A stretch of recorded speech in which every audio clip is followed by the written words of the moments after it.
Hello everyone, વિદ્યાર્થી મિત્રો, આગળ જીપીએસસી અને યુપીએસસી લેવલ આપણે એમસીક્યુ સોલ્વ કરીશું અને અહીં આગળ આ થંબનેલના આધારે તમે શું કરશો કે યુપીએસસીના લેવલના એમસીક્યુ કેવી રીતે સરળતાથી યાદ રાખી શકાય છે, ઓકે, અને શીખી શકાય છે કોન્સેપ્ટ કીથી. તો એનએસડબલ્યુએસ અને આઈઆઈએલબી ઇન્ડિયન ઇન્ડસ્ટ્રીયલ લેન્ડ બેંક કઈ રીતે પરસ્પર જોડાયેલા છે.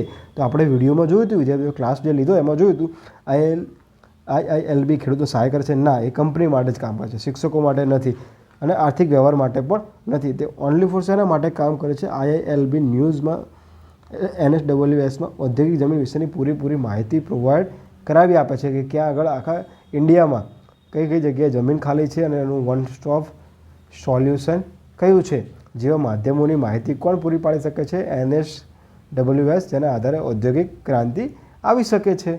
જો અત્યાર સુધી આ ચેનલ સબસ્ક્રાઇબ ના કરો તો સબસ્ક્રાઇબ કરો અને બીજા વિદ્યાર્થી મિત્રોને મોકલો અને લિંક દ્વારા આ થંબનેલવાળો વિડીયો સંપૂર્ણ જોઈ શકો છો.